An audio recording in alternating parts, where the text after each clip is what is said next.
Hola, hoy en el Bibliófilo vamos a hablar de una obra de novela histórica bastante conocida, situada en la corte del rey Ricardo Corazón de León. Se trata de la obra de Sir Walter Scott, Ivanhoe.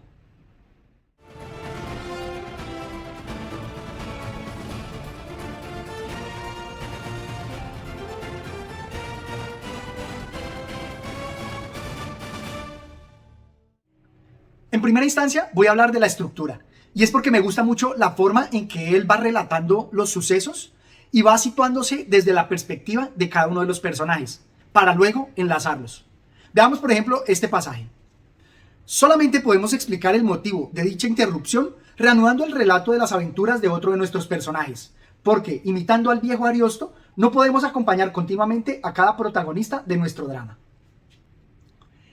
Ese aspecto es de los que mayor dinamismo le da a la obra, porque nos permite conocer desde bastantes perspectivas los hechos que se van narrando.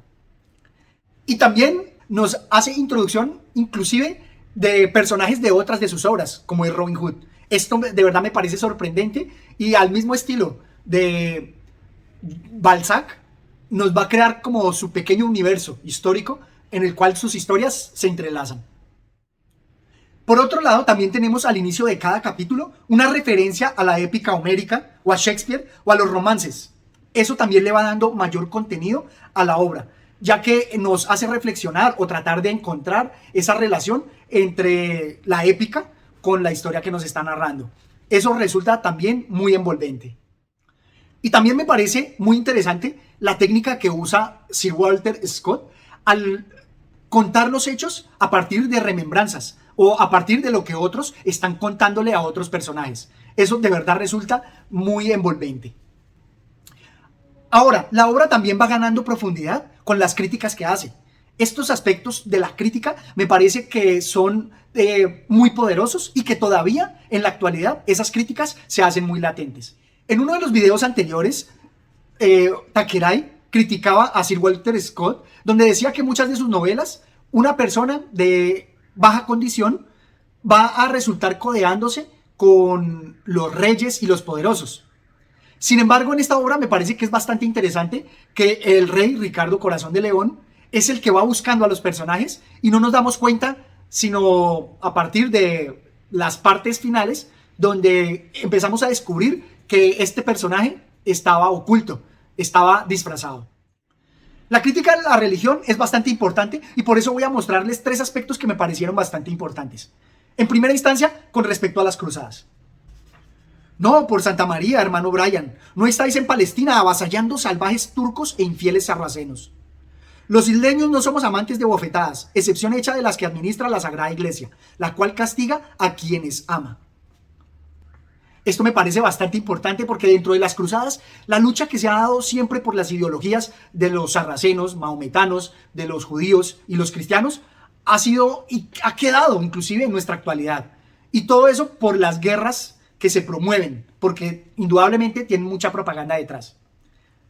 Aquí tenemos otro pasaje en donde se nos resalta la parte política que usó la iglesia para promover las cruzadas. No disponía de las indulgencias de aquellos tiempos, muchas de las cuales eran concedidas para compensar los crímenes cometidos o bien por la liberalidad de la iglesia, calmando de este modo los terrores con la idea de la penitencia. Y es que en la Edad Media, las bulas o inclusive el negocio que hizo la iglesia con el perdón es ampliamente conocido. O también tenemos este aspecto donde nos resalta o nos va a mostrar cómo la orden del Temple, de los templarios, va perdiendo su poder, que inclusive creo que nos va a mostrar que con los jesuitas pasó algo similar. Veamos este pasaje. La sobriedad, devoción y piedad de nuestros predecesores nos hizo ganar amigos poderosos. Nuestra presunción, nuestras riquezas, nuestro lujo han levantado contra nosotros a potentes enemigos.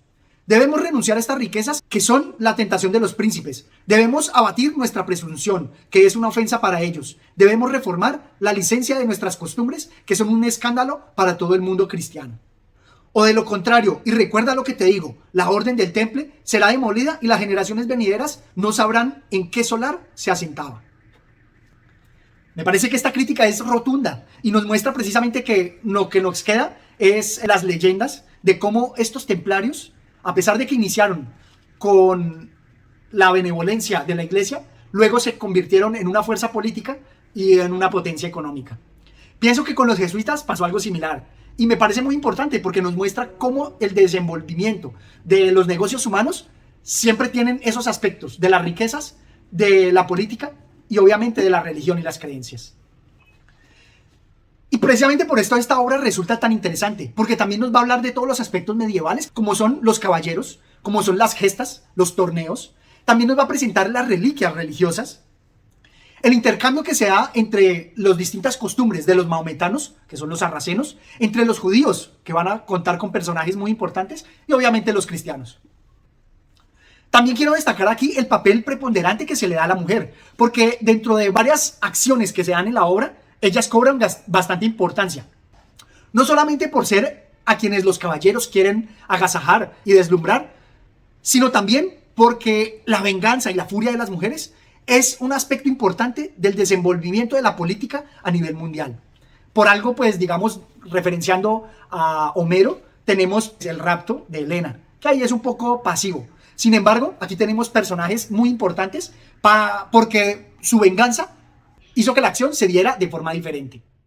Y precisamente voy a destacar aquí otro aspecto del cual he hablado en otros videos, y es la importancia de la belleza o la estética en la ética. Veamos este pasaje. Prefiero pensar que estos sentimientos son producto de la naturaleza, que lamenta que tan bellas formas sean el continente de la perdición. Me parece que este aspecto de la estética en la ética es muy importante para el ser humano, porque de alguna manera, como lo vimos en Federico García Lorca, nos dolemos más de una mariposa que de una cucaracha, una curiana, o como lo veíamos con Gustavo Adolfo Bécquer, de una araña. Y eso viéndolo desde la naturaleza, pero con las personas es igual. Nos dolemos más de una figura bella que de un desafortunado que adicional es feo. También quiero destacar la importancia que el autor le da a otro de los personajes, que es el Arlequín. Aprovechando toda su locura, nos va a mostrar aquí que la locura es una parte importante de la historia. Veámoslo acá. El truco radica en dos palabras, replicó Wamba. Pax vobiscum. Ellas os han de servir para contestar todas las preguntas. Si vais o venís, coméis o bebéis, bendecís o prohibís, pax vobiscum. Os lo solucionará todo. Es tan útil a un fraile como la escoba a una bruja o un sortilegio a un mago. Únicamente debéis pronunciarlo de este modo, con tono profundo y grave. Pax vobiscum. Es irresistible. Centinelas y guardias, caballeros y escuderos, jinetes e infantes, sobre todos ellos, obra como un conjuro. Aquí aprovecho este pasaje para mostrar que este personaje, que es el Arlequín, que no solamente nos va a mostrar la fidelidad que le tiene a su amo, sino también estos detalles que el autor aprovecha para mostrarnos pues, significados de palabras y expresiones latinas, de expresiones de los normandos y los sajones. Y por tanto va a instruirnos sobre bastantes aspectos históricos. Y no solamente eso, sino que adicional también nos va a entretener con las ocurrencias de este personaje. Y por eso, aquí, combinando la locura del Arlequín con la libertad, aquí tenemos este otro pasaje. No, dijo Wamba, nunca creas que te envidio, hermano Gurth. El siervo está sentado junto al fuego en el salón, mientras el hombre libre debe acudir al campo de batalla. Y como decía Anden de Malmesbury, mejor está el loco en el festín que el prudente en el combate. Aquí vemos ese picante de la perspectiva del Arlequín, que se le permite una pequeña libertad dentro de su esclavitud o su servidumbre, y por tanto nos regala con estas palabras.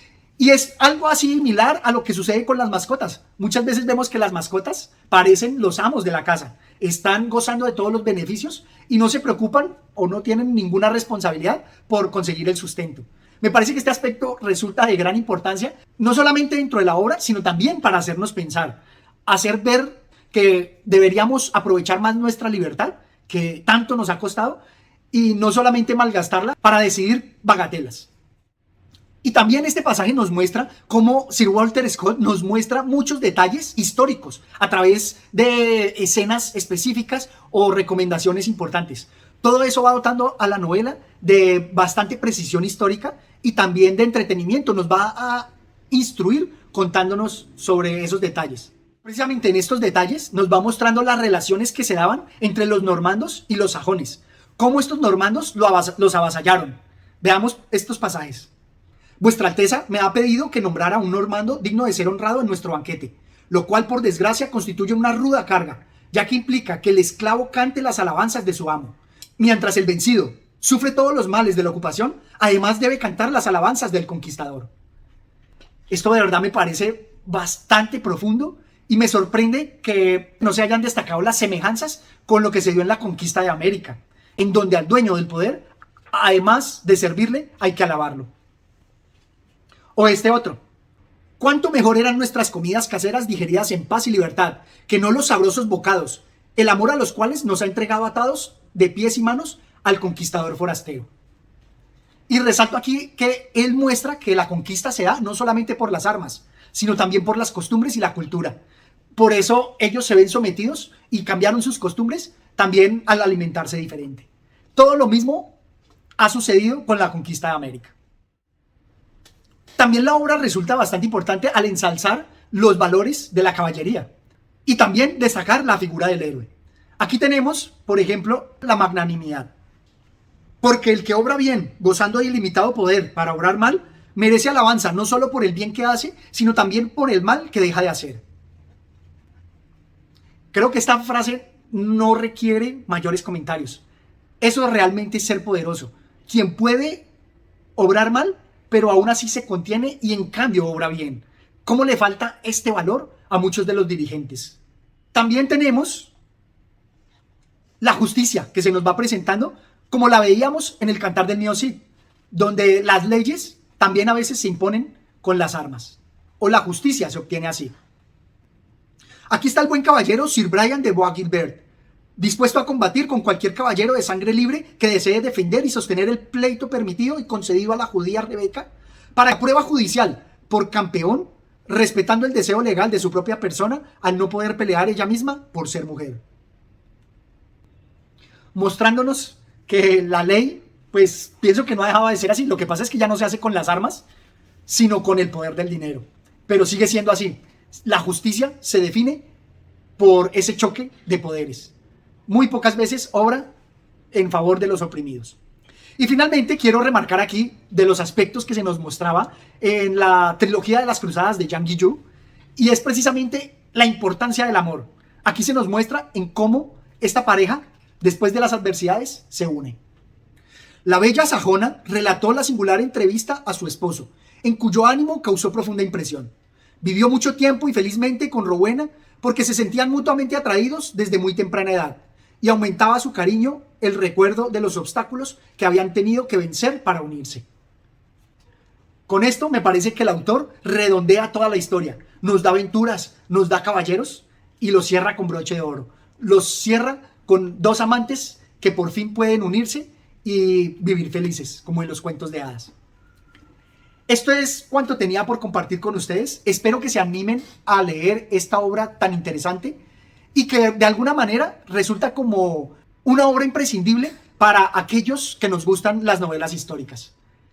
Espero que me dejen sus comentarios, se suscriban al canal y hasta una próxima oportunidad. Gracias.